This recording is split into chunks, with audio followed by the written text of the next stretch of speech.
Spoštovane gledalke, spoštovani gledalci, prav lep pozdrav iz studia Idrijskih novic. V današnji oddaji o kulturi se bomo pogovarjali o glasbi. Natanko pred letom dni je bila razglašena epidemija in prepovedani so bili vsi koncerti. Odpadli so tudi že načrtovani nastopi in koncerti Pihalnega orkestra Godbenega društva rudarjev iz Idrije. Predsednik godbe Jakob Jež, pozdravljeni v našem studiu. Lep pozdrav. V 350-letni zgodovini vašega orkestra je bilo najbrž malo takih obdobij, ko orkester ne bi smel delovati. Ja, drži. Obdobje je bilo najbrž zelo različnih, zelo veliko, takih in drugačnih. Od vojne in zdravstvenih nekih zapletov, ampak najbrž v tej moderni dobi godbe je ta korona situacija res zelo unikatna in nas je postavila v ena taka situacija, v kateri seveda še nismo bili kot vsi ostali in zahteva od nas kar precejšno mero iznajdljivosti in improvizacije. Kako ste pred letom dni sprejeli to novico? Ste računali, da bo to trajalo kar leto dni? Težko je reči, da smo računali, ampak glede na to, kaj smo lahko spremljali v medijih in kaj se je dogajalo po svetu že pred marcem, smo malo slutili, da ta zgodba se ne bo kar tako hitro zaključila. Smo bili pa absolutno nepripravljeni in enostavno smo mogli samo prekiniti proces vaj in proces planiranja koncertov in za 2 meseca praktično ustaviti delovanje.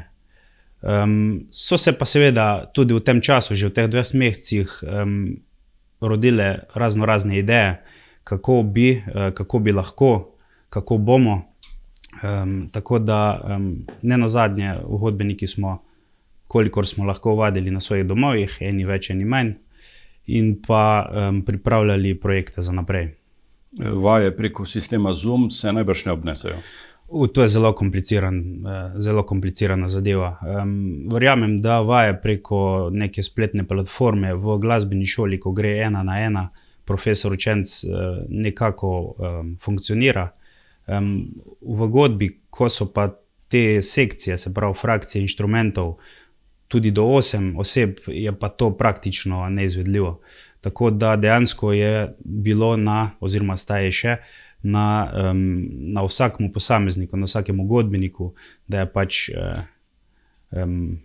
treniral oziroma vadil doma. Da je vzdrževal to glasbeno kondicijo? Ja, glasbeno kondicijo. Seveda, kot ste rekel, tudi kot športniki, recimo tudi glasbeniki ob neki prekinitvi vadbenega procesa, kaj hitro izgubimo samo kondicijo, kako bi rekel, fokus. Člani orkestra ste ostali povezani kot člani društva, tudi preko družabnega omrežja Facebooka. Nekaj sem sledil, kdo je sedaj trenutno muskonter meseca? Trenutna muskonterca meseca je Špela Flešaker. Špela je flavtistka, dolgoletna članica naše godbe, je tudi zaključila univerzitetno izobraževanje v Celovcu. Trenutno poučuje v Idrijski glasbeni šoli flavto in je redna članica naše godbe in veliko pripomore v sekciji flavt za izboljšanje in za kvaliteto samega izvajanja glasbe. Na enem zadnjih koncertov smo slišali tudi o vlogi solistke. Ja, tako večkrat se je že izkusila v tej funkciji.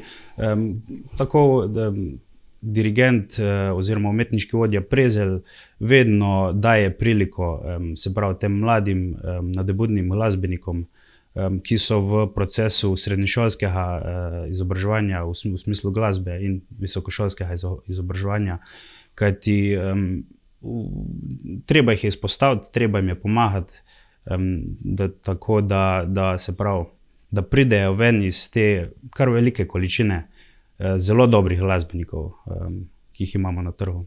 Ja, pred dnevi ste opravili tudi občni zbor in prvi poskus sekcijskih vaj. Ja, se pravi, z novimi regulativami oziroma s trenutnimi regulativami, ki veljajo v Sloveniji za združevanje, smo lahko začeli izvajati vaje do 10 oseb. K sreči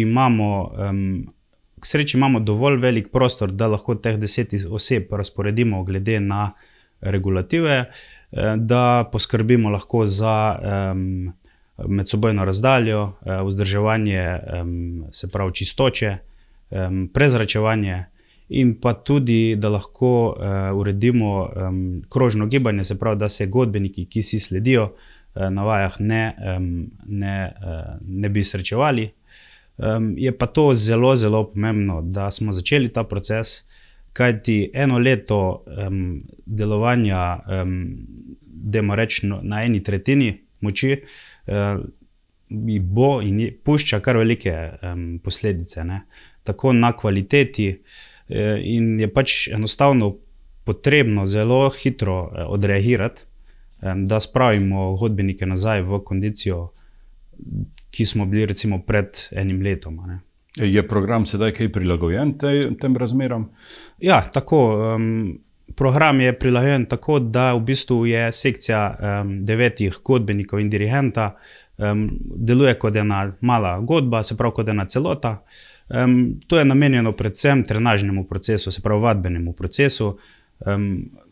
Mislim, da teh programov kasneje ne bomo izvajali kot koncertna dejavnost. Imamo pa seveda pripravljeno program že tudi, ko se zadeve stabilizirajo, da lahko takoj pristopimo k dejanski izvedbi, ne. Mesec in pol nas loči do 1. maja, takrat običajno nastopite z Budnico. Bo letos tudi tako? Ja, planirana je seveda je, ne.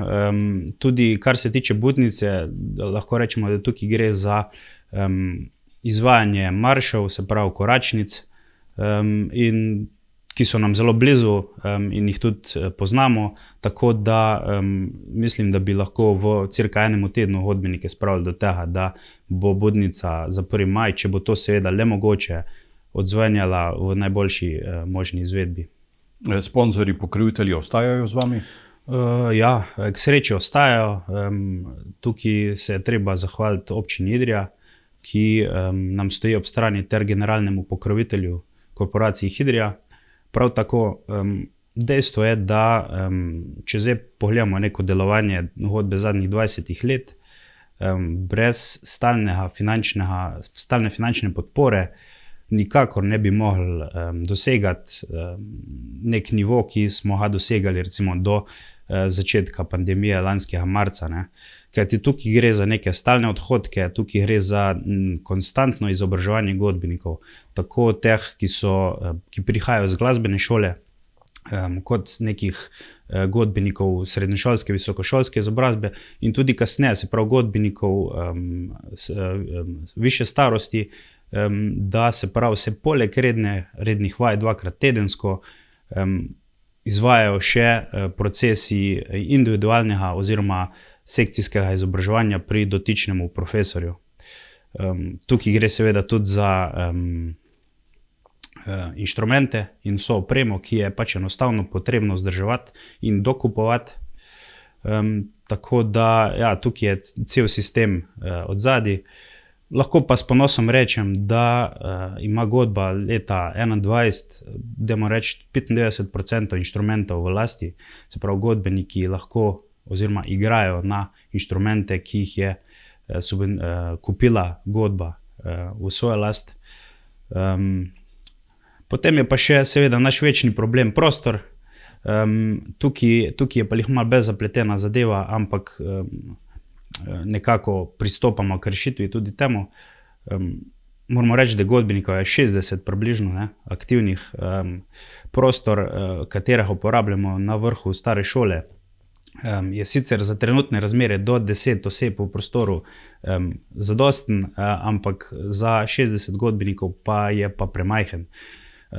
Pa se pa ukvarjamo z situacijo, kot je preveč zvoka v prostoru, prenatrpanost, in v bistvu vse to sledi v to, da vaja ni kvalitetno izvedena. Se pravi, rezultat ni tako kvaliteten, kot bi lahko bil. Tako da smo vključeni tudi v razne pobude. Trenutno se smo vključeni v pobudo oživitve Kaiser Parka, kjer godbeniki vidimo svoj prostor. Tako da tudi ta del je povezan s financi. Bomo videli, kam bo stvar zapeljala. Vsekakor. Kdaj lahko napoveva prvo živo srečanje s poslušalci? Ja, jaz upam, da bo promenadni koncert na Mestnem trgu v Idriji 30.4. na predvečer telovskega praznika možno izvedljiv. Sicer budnica 1.5., se pravi 1. maja. Če ne, pa kot ponavadi v juniju pripravljamo polno aktivnosti. Omenim lahko samo naš vsakoletni letni koncert. Upam, da bo vreme služilo, da ga izvedemo na prostem. To je ta prvi naš cilj prve polovice sezone. Kasneje pa seveda bomo videli in se bomo prilagajali sami situaciji. Absolutno pa smo pripravljeni kar z nekaj variantami. Držimo pesti, da bi vam to uspelo. Gospod Jakob Jež, hvala za obisk v našem studiu in za ta pogovor. Ja, hvala vam za vabilo. Prav je, da se o godbi govori. Prav je, da mesto ve, da godba še naprej deluje in smo zelo veseli za podporo, ki jo tudi čutimo v mestu. Hvala. Vam, spoštovane gledalke in gledalci, pa hvala za pozornost.